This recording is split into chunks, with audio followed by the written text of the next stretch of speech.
आप 5 की डिविजिबिलिटी पे थोड़ा सा फोकस करें। आपको पता होना चाहिए 5 से कौन सी संख्याएं कटती हैं।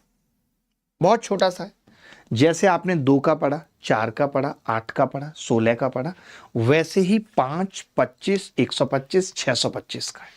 सीधा सीधा फंडा है।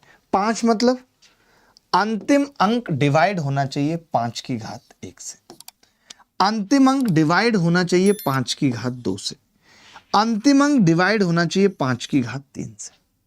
देखिए मैं फिर से बता रहा हूं, कोई संख्या 5 से तब कटती है जब उसका अंतिम अंक 5 से कटता है। कोई संख्या 25 से तब कटती है जब उसके अंतिम 2 अंक 25 से कटते हैं। कोई संख्या 125 से तब कटती है जब उसके अंतिम 3 अंक 125 से कटते हैं। ये आपने देख लिया। 5 का डिविजिबिलिटी रूल क्या है? लास्ट डिजिट अगर 5 से कटेगी, यानी 0 या 5 होगी, तो संख्या 5 से कटेगी। लास्ट 2 डिजिट 25 से कटेंगे। दुर्गा साहब आप बता सकते हो कि लास्ट 2 डिजिट क्या क्या हो सकती हैं 25 से कटने वाली? तो आप बोलोगे 00 मास साहब, 25, 50, 75 और फिर तो 00 आ जाएगा।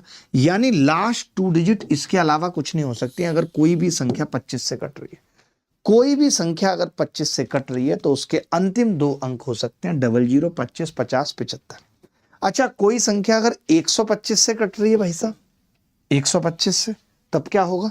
तब आप बोलेंगे जी उसके लास्ट 3 डिजिट 000 हो सकते हैं।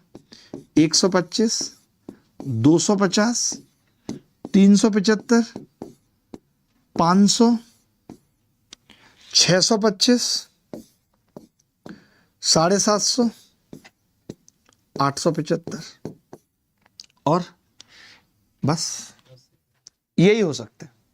इसके अलावा कुछ नहीं हो सकते, इसके अलावा कुछ नहीं हो सकते, नथिंग है। चलिए अब सवाल पे आते हैं। थोड़ा सा आसान सवाल करेंगे ताकि माहौल बन जाए। जैसे ये सवाल एसएससी सीजीएल प्री में आया, मुझे शर्म आती, ये प्री में ऐसे सवाल क्यों पूछते हो आप? आपको शर्म नहीं आई पूछने में? ये पूछ रहा है दुर्गा साहब 489535 निम्नलिखित में से किससे विभाज्य है? बताओ। अगर कोई ऑड नंबर है, ध्यान रखना, कोई भी ऑड नंबर कभी भी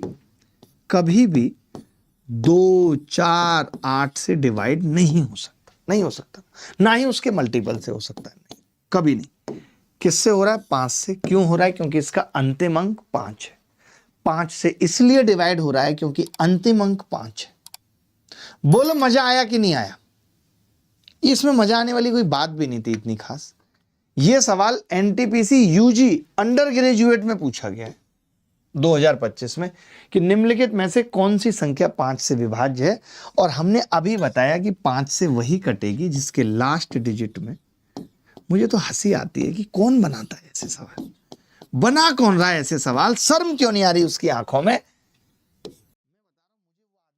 निम्नलिखित में से कौन सी संख्या 2 और 5 से विभाज्य है? अब 2 से भी और 5 से भी। देखिए 2 और 5 जब इसने बोल दिया तब फिर हम ये कह सकते हैं कि जो अंतिम अंक हम 0 और 5 कह रहे थे वो अब सिर्फ 0 होगा। 2 और 5 का मतलब ही हो गया कि संख्या 10 से कटेगी, यानी कि 0 होगा। टुच्चे टुच्चे सवाल हैं, आप एक एक लाइन में उत्तर बताएंगे, फिर हमें आगे भी बढ़ना है और हमें बहुत मेहनत का काम भी करना है। सवाल पता है पूछे भी जाते हैं, बड़े बड़े सवाल भी पूछे गए हैं। आप सोचें छोटे छोटे बड़े बड़े भी। जैसे ये सवाल पूछा गया कि निम्नलिखित में से कौन सा कथन सत्य है? ये ACIO Tier 1 2023 में है। आपने क्या कहा?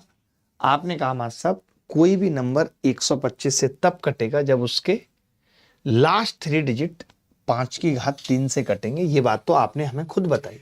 बिल्कुल सही है, बिल्कुल सही है। नहीं, if a number is divisible by 2 number then it is divisible by product of the 2 number. ये मैं भी समझाऊंगा, ठीक है। अच्छा, ये कह रहा है कि अगर कोई नंबर 36 से कट रहा है तो वो नंबर 4, 6, 12 से भी कटेगा। ये बात भी सही है, ये बात भी सही है कि नहीं? अब जैसे कई बच्चे ना इस दूसरे वाले स्टेटमेंट में फंस जाते हैं दुर्गा जी। दूसरा वाला मैं मान लेता हूं नहीं पता उनको। अगर दूसरा वाला उनको नहीं पता, मान लेते हैं कि उनको दूसरा वाला नहीं पता, ठीक है, कोई बात नहीं, हमने मान लिया। मैंने कहा उनको दूसरा नहीं पता। तब इन्होंने कहा कि जी 125 से विभाज्य होगी, ये बात सही है और सी।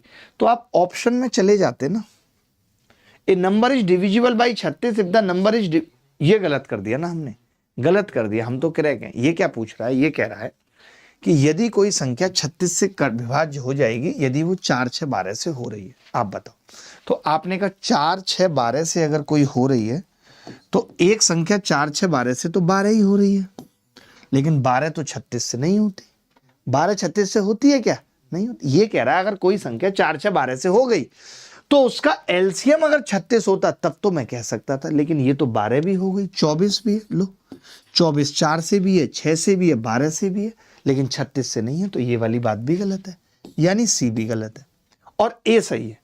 अब सी गलत है तो ये उत्तर नहीं हो सकता, और ए सही है तो ये उत्तर नहीं हो सकता। लेकिन अभी भी हम फंसे हुए हैं, अभी भी हम फंसे हुए हैं, हमें बी चाहिए। तो मैं बी को थोड़ा समझाता हूं, एक सेकंड सुनना। ये कह रहा है कि कोई भी नंबर दो संख्याओं से कट रहा है तो वो उनके प्रोडक्ट से कटेगा। वो तभी कटेगा जब वो दोनों प्राइम नंबर हो जाएं। लाइक n एक संख्या है और आप कह रहे हो ये 2 से भी कट रही है और 3 से भी, तो मैं सीधे कह सकता हूं कि ये 2 गुणा 3 यानी 6 से भी कटेगी। कह सकता हूं दुर्गा जी, कह सकता हूं। अगर कोई संख्या n, ये लो, 2 से भी कट रही है और 3 से भी कट रही है तो मैं ये कह सकता हूं कि वो 6 से भी कटेगी भाई। लेकिन अगर आपने ये कह दिया, ध्यान से सुनना, कि n एक संख्या है, वो 4 से भी कट रही है और वो 8 से भी कट रही है, फिर आप कह दो कि वो इन दोनों के प्रोडक्ट 4 गुणा 8 32 से कटेगी। ऐसा जरूरी नहीं, ऐसा जरूरी नहीं है। क्यों? क्योंकि 8 के अंदर ऑलरेडी 4 विद्यमान है, यहां 3 में 2 विद्यमान नहीं था। आप एग्जाम्पल से समझ लीजिए, अगर कोई संख्या 4 और 8 से कट रही है तो वो संख्या तो 16 भी है, लेकिन वो 32 से नहीं कट रही। यानी ये प्रोडक्ट वाली बात तब तक सही है जब तक इन दोनों में कुछ भी कॉमन ना हो, यानी ये को प्राइम नंबर हो। लेकिन इन्होंने तो ऐसा कुछ नहीं लिखा, इन्होंने तो साफ साफ कह दिया कि कोई नंबर जी कट जाएगा अगर वो प्रोडक्ट से कट रहा है। तो नहीं, ये बात गलत है। तो यानी बी भी गलत है, बी भी गलत है, ओनली ए सही है। ये अच्छा सवाल पूछा गया। ऐसे सवाल जब आते हैं तो दिमाग घूम जाता है बच्चे का कि कैसे निकालें इस सवाल को।